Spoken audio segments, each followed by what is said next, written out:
नमस्कार मेरे प्यारे दर्शकों, कैसे हैं आप सब? मैं हूँ निकिता और साई सिर चैनल में आपका स्वागत है। तो आज का जो इंसिडेंट है वो बहुत ही छोटा-सा और बहुत ही अच्छा इंसिडेंट है, फट से यूँ ही खत्म हो जाएगा। तो मैं बताती हूँ आपको क्या।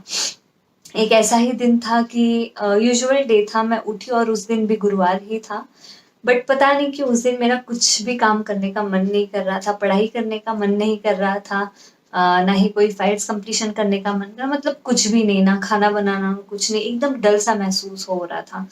तो पता नहीं, शायद ये आपके साथ भी कभी हुआ होगा, बिना कोई रीज़न के कभी-कभी आपको एकदम मतलब अच्छा महसूस नहीं होता है, आप एकदम एनर्जेटिक फ़ील नहीं करते हो, अजीब-सा लगता है, कुछ करने का मन नहीं करता। बट एनीवेज़ मैंने शॉवर लिया, फिर सही सच्चरित्र पढ़ा, सारा सब कुछ हो गया और फिर उसके बाद मैं बैठी थी, मैंने बोला चलो आज तो मूड नहीं कर रहा है कुछ भी करने का, तो एक काम करते हैं, चलो टीवी लगा के बैठते हैं। तो अब मैं बैठी हुई थी, तो मेरा एक कोई भी मूवी देखने का बड़ा मन था, तो मैं ज़रा देख रही थी कौन-सा मूवी देख सकती हूँ, क्या कर सकती हूँ। तो उसमें अचानक एक मुझे साउथ इंडियन मूवी दिखी जो कि मुझे बहुत पसंद है, अच्छी लगती है, कॉमेडी होती है थोड़ी, तो मैंने बोला चलो दूसरी मूवीज़ तो देख चुकी हूँ मैं, हिंदी वाली जो भी उस दिन लगी हुई थी, तो इसको देखते हैं। तो मैंने वो मूवी देखना स्टार्ट करा। तो थोड़े ही बस 5-8 मिनट हुए होंगे मुझे लगता है। तो आपको तो पता है साउथ इंडियन मूवीज़ जैसे एकदम बहुत ही कॉमेडी होती है, बीच-बीच में वो ऐसे कॉमेडी जो सीन्स है वो दिखा देते हैं। तो उसमें एक ऐसा सीन था कि जहाँ पे 2 दोस्त होते हैं, तो उसमें से एक दोस्त के जो पिता हैं, अ, उनकी तबीयत बहुत खराब हो जाती है, तो सीधा एम्बुलेंस बुलाया जाता है और उनको उस पे लिटाया जाता है। तो उनको लेके जाते हैं, तो वो जो दोस्त होता है जिसके पिता ये एम्बुलेंस में लेके जाते हैं, तो वो बहुत ही परेशान होता है, बहुत दुखी होता है, ये क्या हो गया अचानक से मेरे पिताजी को, ऐसा-वैसा ये वो। तो फिर उसका जो दोस्त होता है, तो वो उसको बोलता है कि अरे तू टेंशन मत ले, ये देख मेरे पास क्या है, तो वो बोलता है क्या है? वो मोबाइल खोलता है और उसमें जो होता है एक मैसेज होता है जो आप सबको भी आ चुका होगा बहुत बार, जो मेरे साथ भी हो रखा है ऐसा। तो पहले बीच में बहुत ज़्यादा ट्रेंड था कि मतलब हाँ, कोई भी भगवान की फ़ोटो भेज देते थे और बोलते थे ये 11 लोगों को भेजो, ये 21 लोगों को भेजो, तो आपकी जो भी मन की इच्छा है वो ज़रूर पूरी होगी। तो वो दिखाता है कि ये देखिए मुझे एक मैसेज आया है, मैं फटाक से इसको 11 लोगों को भेजता हूँ और मन की इच्छा माँगता हूँ कि हाँ भाई, ये जो भी है तुम्हारे पापा, इनको जो भी हुआ है ये जल्दी से इनको ठीक कर दे। तो वो दोस्त तो बड़ा पहले चिढ़ जाता है कि यार यहाँ पे मेरी क्या हालत है और तू मुझे क्या दिखा रहा है और क्या बता रहा है। ख़ैर उसका विश्वास नहीं होता। वो ऐसे ही सुन के बस साइड में देख लेता है, बट ये जो है ये बड़ा खुश होता है। मतलब एक कि वो कॉमेडी सीन होता है और फिर वो चीज़ वो भेज देता है। तो यहाँ पे इंसिडेंट ये ऐसा हुआ कि हर गुरुवार मतलब मेरे साथ ऐसा होता है कि कहीं न कहीं कुछ तो कोई वे में जब साईं बाबा को दर्शन देने होते हैं ना, तो वो दे देते हैं। तो वैसे ही मेरा दिन अच्छा नहीं चल रहा था, बट जैसे ही मैंने वो मूवी देखी और मूवी में अचानक से एकदम मुझे साईं बाबा के दर्शन हो गए। मतलब सडनली ऑल ऑफ ब्लू कि मतलब ये कहाँ से आया? कुछ मन में नहीं था, ध्यान में नहीं था, कुछ नहीं था, कुछ सोचा भी नहीं था, बट अचानक से ऐसी चीज़ हो गई।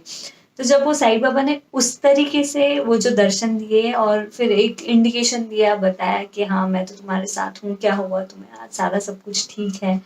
तो तुम भी कोई चिंता मत करो, कुछ मत करो। जो भी था बस वो एक फ़ोटो देख के मुझे पता नहीं एक अचानक से एनर्जी सी आ गई। बहुत ही अच्छा लगने लग गया और मैं एकदम हँसने लग गई वो सीन देख के। मैंने बोला अरे ये क्या था मतलब? सच में तो मेरे लिए तो एक मिरेकल ही था कि मतलब गुरुवार भी था और अचानक से मतलब ऐसे साईं बाबा का आके इस तरह से दर्शन देना, दिखाना, तो ये बहुत बड़ी बात हो गई मेरे लिए। और उसके बाद से एकदम मतलब मुझे बहुत ही ज़्यादा अच्छा लगने लग गया और फिर कुछ नहीं, जो मैं सोच रही थी कि आज मेरा पूरा दिन कुछ काम करने का मन नहीं है, कुछ नहीं, वो दिन वो सीन के बाद मैंने इतने सारे काम करे, इतने सारे मेरे काम निपटे हैं जो पूरे पेंडिंग थे, जो मैं उस दिन करना चाहती थी बट मेरा मन नहीं हो पा रहा था। बट इस चीज़ के बाद वो सारी सभी चीज़ें एकदम से मैंने सारी सभी कर ली। तो उस दिन मैं सच में बहुत खुश थी और मुझे बहुत अच्छा लगा कि साईं बाबा जो है, जो भी उनकी भक्ति करता है तो वो उन्हें कभी भूलते नहीं हैं। जब भी आपको थोड़ा लो फ़ील होता है, कुछ भी होता है, तो वो डेफ़िनेटली आपको चीयर अप करने के लिए या फिर अपने दर्शन दे के वो आपको ब्लेसिंग ज़रूर देते हैं। तो यहाँ पे अभी लास्ट में मैं अपना एक्सपीरियंस खत्म करती हूँ एक छोटी सी स्टोरी के साथ, जो कि साई सच्चरित्र में दी हुई है।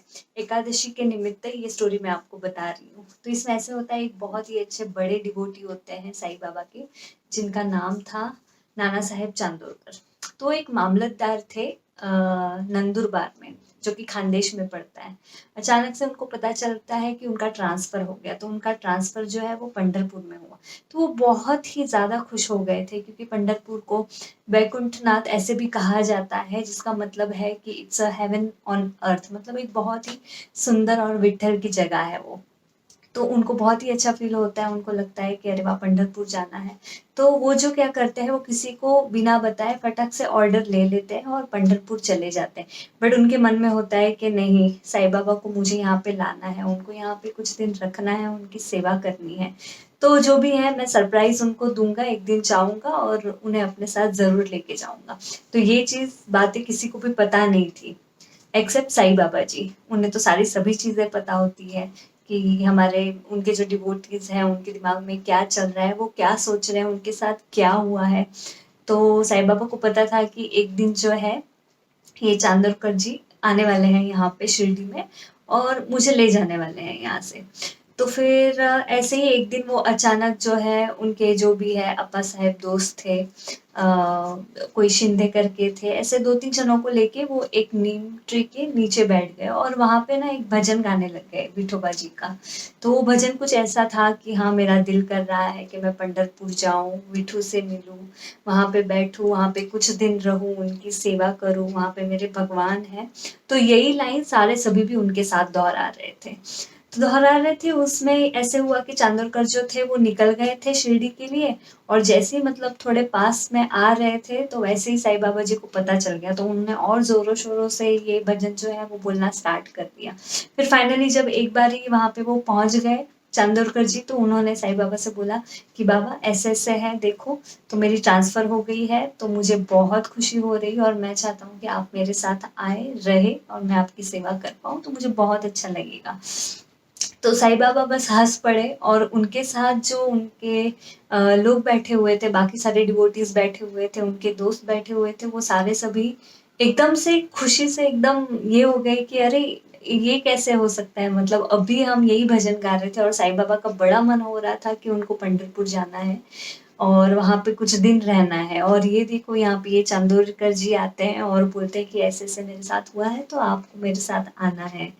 तो इससे हमें ये पता चलता है कि मतलब कैसे साईं बाबा को सारी सभी चीजें, सारी सभी बातें पता होती है ऑलरेडी। वहां पे जो लोग बैठे हुए थे, वो भी एकदम चौंक जाते हैं कि अरे, साईं बाबा मतलब ऐसे हैं कि वो भले ही कहीं पे भी बैठे हो, लेकिन हर एक उनका जो भक्त है, उनके साथ क्या हो रहा है, क्या नहीं, वो कहाँ जा रहे हैं, वो सारी सभी चीजें उनको पता होती। इवन भक्त अगर ऐसे बैठे हुए हैं या फिर कहीं पे भी बैठे हुए, वो अपने दिमाग में कुछ भी अगर बोल लेते हैं, तो उन्हें वो भी चीज पता चल जाती है।